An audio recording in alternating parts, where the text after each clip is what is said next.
Je suis née dans une famille favorisée. Mon père a été pendant longtemps le bras droit du président de la République, Omar Bongo, ce qui nous a donné un cadre de vie juste incroyable. Belle maison, belle voiture, accès aux meilleures écoles et un personnel aux petits soins. Je savais que je n'avais pas du tout à m'en faire pour mon avenir et je savais même qu'à l'issue de mes études, j'aurais aucune difficulté à trouver un travail, voire un très très bel emploi. Dans la famille, nous étions une famille nombreuse, à l'africaine. Une dizaine d'enfants à peu près, rien que ça. Et dans la famille, j'étais celle qui aimait régler les conflits, donc je savais que je serais plutôt une diplomate. Et puis j'arrive en France, à la fin de mes études supérieures, avec l'objectif de faire mes études et de retourner dans mon pays d'origine. On est un petit pays au Gabon, 1 million. Souvent, on a arrondi un peu les chiffres à 1,5 million. Donc en général, quand on allait faire des études, c'était dans l'objectif de revenir. Et puis là, j'arrive en France et je rencontre l'amour. L'amour a complètement changé mes plans. Ça ne m'arrangeait pas. Parce qu'en fait, je suis venue avec l'objectif de repartir dans mon pays et surtout d'épouser, si possible, un homme de la même couleur que moi. Et tant qu'à faire, un Gabonais. Vous savez, on est 1 million d'habitants, mais avec 58 ethnies quand même. Donc je me suis toujours dit que c'est déjà tellement compliqué entre Africains et Gabonais de se comprendre que je ne vais pas me compliquer l'équation en allant épouser quelqu'un d'une origine différente. Ça, c'est la théorie. Mais dans la pratique, je suis tombée amoureuse d'un blanc. D'un white, si vous préférez. Après tout, en France, on dit bien black au lieu de noir. Bon, allez, je vais dire white. Et donc, j'avais un destin, je vous ai dit, un destin favorisé. J'avais plutôt la voie qui était préparée. Il fallait donc que je rentre annoncer la nouvelle à mes parents. Donc je rentre, et là, j'annonce la nouvelle, j'affronte mon père. Je lui dis, papa, je t'annonce que je vais me marier. Super! En plus, je suis la première fille qui lui annonce un projet de mariage, donc c'est plutôt flatteur, non, pour les parents. Donc là, mon père, il est content, c'est top. Tu te maries avec le fils de qui? Comment te dire, papa, le fils d'Andrés. Alors je vous fais avec l'accent. Il m'a dit, le fils de qui? En quoi? J'ai dit, Andrés. Papa, tu connais pas. Parce que c'est un... Oui, papa, c'est un blanc. OK. Son sang est parti en brousse. C'est une expression qui veut dire à peu près qu'il a failli faire un infarctus. Je l'ai regardé, j'ai dit, OK, ça va, il est vivant. OK, donc, il reprend ses esprits, il me dit, très bien, quelle est la grande salle que tu as réservée à Libreville pour le mariage? Et là, deuxième coup, non, papa, on va se marier en France. Le deuxième blanc. Et donc... je prends mon souffle et je lui dis en plus, papa, donc ma vie, je ne la vois pas ailleurs qu'avec l'homme que je vais épouser, donc je vais vivre en France. Très bien. Donc je ne sais pas si vous voyez la scène, mon père, notable, africain, la figure de l'autorité. En Afrique, on ne contredit pas ses parents. C'est le respect total. Donc il m'a fallu du courage pour lui annoncer toutes ces nouvelles-là de changement. Mon père a quand même essayé de me ramener à la raison. Il m'a dit, ma fille, mais qu'est-ce que tu vas te compliquer la vie? Tout est préparé. Tu reviens et tout de suite, je vais t'envoyer. Tu veux travailler où? Aux affaires étrangères. Tu vas aller rencontrer le ministre et tu vas commencer avec un petit poste de conseiller. Qu'est-ce que tu as à t'embêter à aller vivre en France au pays des Blancs? Est-ce que tu sais que tu ne seras jamais une immigrée, tu ne seras jamais qu'une immigrée et que tu n'auras jamais un vrai emploi? En fait, je n'ai pas réalisé les propos qu'il me tenait. J'étais amoureuse, évidemment. Donc bon, j'ai écouté. Hein. Là, pour le coup, je me suis tue. Hein. Je suis tout de suite redevenue la fille bien docile. Et je suis revenue en France. Donc j'avais fini mes études. Et là, je trouve un stage de fin d'études dans une belle entreprise du CAC 40. Je suis fière de moi. J'ai trouvé 100 pistons. Incroyable, mais qu'est-ce qu'il m'avait dit, papa? Et là, l'entreprise avec qui ça se passe très bien m'invite même à postuler. Ce que je fais, ma candidature, elle est validée, elle est mise en attente parce qu'il n'y a pas de poste disponible. Ok, très bien, ça me va. Et donc, on me propose une solution d'intérim, le temps de trouver un poste qui se libère. Ok, très bien. Sauf que l'intérim était censé être une solution provisoire. Elle a juste duré 10 ans. Non, j'exagère, 8 ans et des brouettes.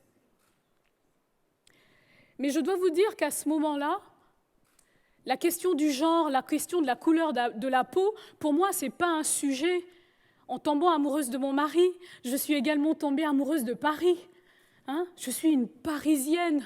Paris, c'est la ville de l'amour, c'est la ville de la modernité, c'est la ville de la multiculturalité.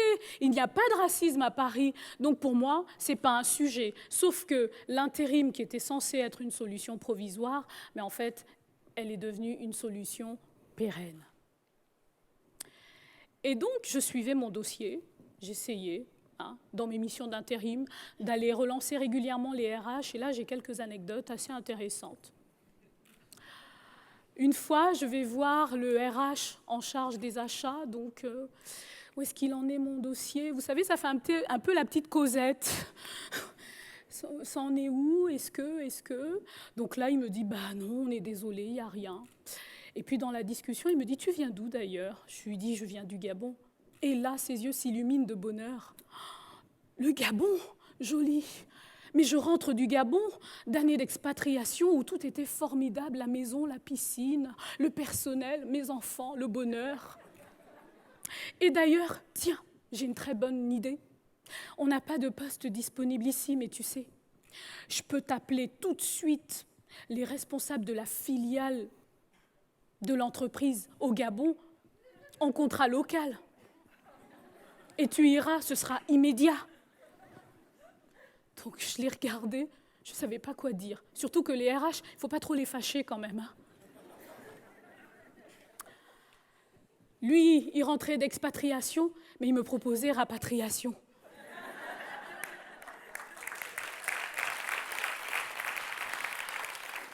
Une autre encore qui était pas mal. Toujours en train de suivre mon sujet, je rencontre une RH. Très sympa, la dame. À un moment, elle me dit, jolie, mais qu'est-ce qu'on va bien pouvoir faire de toi? Je lui dis, je ne sais pas. Et là, elle me dit, t'es une femme, t'es noire. Mais est-ce que tu n'aurais pas un tout petit handicap? Mais tout petit, tout petit. Comme ça, ton cas serait rapidement réglé. On t'embaucherait dans le cadre de quotas. J'en étais scotchée, j'ai rien pu répondre. Une autre fois, donc forcément, à force d'enchaîner les contrats d'intérim, vous savez que l'intérim, c'est quand même encadré par la loi. Donc à un moment, j'avais dépassé, à beau rectifier chaque fois les motifs, congé maternité, remplacement de ceci et cela. Donc là, les RH alertent les managers en disant « Attention, dépassement, bip, bip, bip, il va falloir que vous régliez le cas de Jolie Andrès. » J'étais même devenue un cas. Et là, donc, mon manager m'appelle, il me demande de quitter rapidement l'entreprise, puisqu'il fallait que physiquement je sorte de l'entreprise, en me disant « T'inquiète pas, Jolie, on va trouver une solution. T'inquiète pas, du boulot, il y en a. » Et ce que je ne vous ai pas dit, c'est que c'était des missions d'intérim, mais avec des super jobs de responsabilité. Donc il me dit « T'inquiète pas. » Je rentre chez moi. Donc le lendemain, il m'appelle, il est tout fier de lui, il me dit « Jolie, on a trouvé une solution. tu vas pouvoir revenir. On a remonté ton cas au DRH Group. Attendez, une entreprise de plus de 100 000 collaborateurs, présente dans plus de 50 pays. Le DRH Group a été contacté pour moi. J'étais presque honorée. Sauf qu'il me dit, on va prolonger ton contrat pendant 1 mois. C'est le maximum qu'on puisse faire.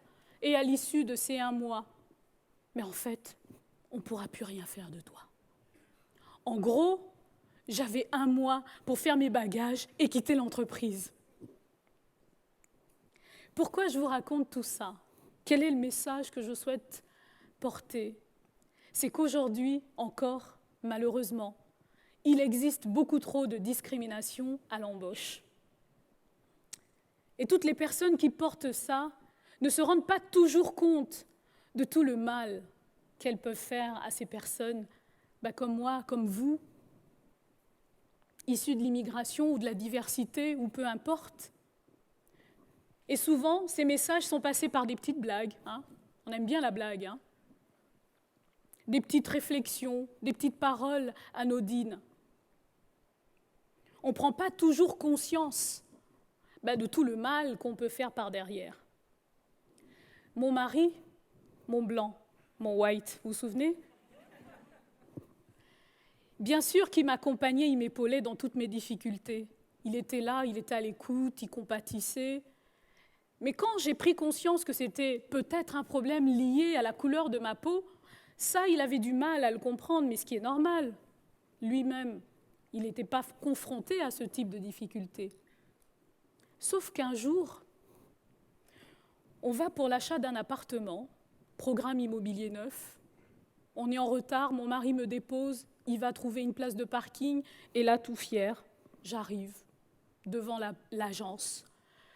Le monsieur s'empresse de venir m'accueillir, j'étais honorée, il venait m'ouvrir la porte. Bonjour monsieur, j'ai rendez-vous. Ah non, madame, tout le programme immobilier a été vendu. Ok, très bien. Donc je ressors, j'attends mon mari qui arrive en courant, pressé par l'heure. Ton rendez-vous s'est déjà terminé? Je dis, non, écoute, il n'y a visiblement plus d'appartement. Il rentre, vous savez, c'est un Espagnol. Africain, espagnol, je vous laisse imaginer le cocktail des fois que ça peut donner. Il rentre et là, il ressort, mais énervé, parce que le vendeur lui dit « Bonjour monsieur, soyez le bienvenu. Il reste encore tout le parc immobilier. » Et je pense que ce jour-là, il a pris conscience de la différence de traitement qu'il peut y avoir entre noir et blanc, entre black et white. Et ce que je veux dire, c'est que quand on n'a pas conscience, comme disait Einstein, qu'on ne peut pas lutter contre un mal dont on n'a pas conscience, quand on n'a pas conscience de tout le mal, de la place qu'on peut faire à ces personnes issues de la diversité ou peu importe de l'immigration, on ne peut pas lutter contre ce mal. Et j'aimerais, s'il y a un message que j'aimerais que vous reteniez, c'est de prendre conscience, parce que les gens sont généralement très bien intentionnés. Même cette RH qui m'a demandé si je n'avais pas un petit handicap. Mais moi, je suis persuadée elle essayait de trouver une solution. Au cas joli, il fallait qu'elle essaye de trouver quelque chose. Mais je ne pense pas qu'elle ait pris la mesure de toute la douleur qu'elle avait pu causer. Parce que cette conquête du bonheur professionnel a duré quand même 10 ans. Je ne vous ai pas dit la fin. Parce qu'avant tout, c'est un message d'espoir. J'ai cru en moi, j'ai rien lâché. Je ne me suis pas laissée dévaloriser malgré toutes les difficultés que ça pouvait représenter. Et aujourd'hui, je suis mariée toujours à mon blanc. Je suis maman d'une petite métisse et je travaille dans une belle entreprise du CAC 40. Merci.